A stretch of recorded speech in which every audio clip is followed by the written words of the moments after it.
It's not a story about my relative, but it's about somebody's relative, and it is a true story, and I love to tell it.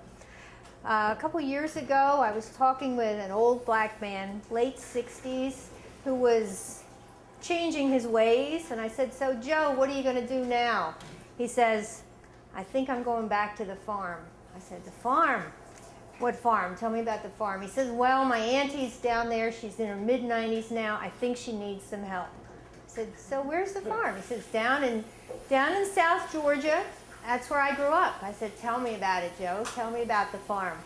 He said, "Well, my mother was the youngest of 12 kids, and she had me when she was 14, and she really couldn't take care of me too well. So she took me over to Grandma and Grandpa, who had just finished raising 12 kids, and said, 'Will you take care of my boy?' Grandpa and Granny were great, and they took me in, and they raised me on the farm. Now, this was back in the 20s. This is an older man. So Grandpa and Granny were the son and daughter of slaves, and they knew how to work hard, and they knew how to do farm work. And they worked hard, and they raised their 12 kids, and then they raised their grandson on this farm. And they prospered. They did well. They worked hard. They saved their money. And it came that Grandpa and Granny were able to build the first brick farmhouse owned by a black family in the county. Okay? And this was quite an accomplishment, and they were very proud. And they had a lot of family reunions. Everybody would come and bring food and eat under the trees and help out. It was a tight community and a big family. And he was happy there. And the clan was not happy with the idea of a black family having a brick farmhouse in that county, because there was a lot of white farmers who didn't have brick farmhouses.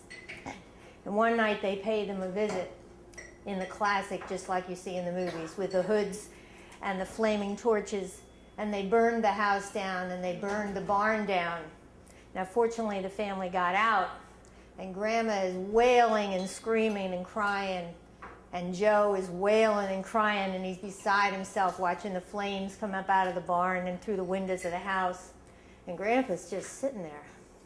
He's grim looking, but he's not wailing and shouting. And Joe says, "Grandpa, how can you just sit there? How can you just sit there when everything we've worked for is going up in flames?" And Grandpa says, "I got insurance." And sure enough,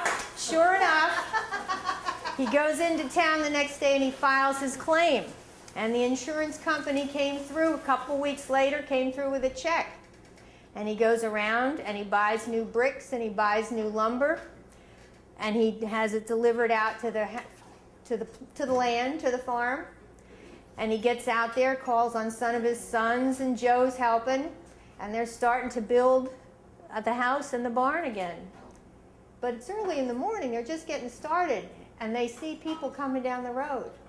And don't you know, every black family from 25 miles around is coming in with their tools and their pickup trucks and their wives with picnic baskets and the kids along to help, and that community comes around and they rebuild the farm and they rebuild the brick farmhouse. And that's the farm that Joe's going back to take care of Auntie, who is still there in her 90s.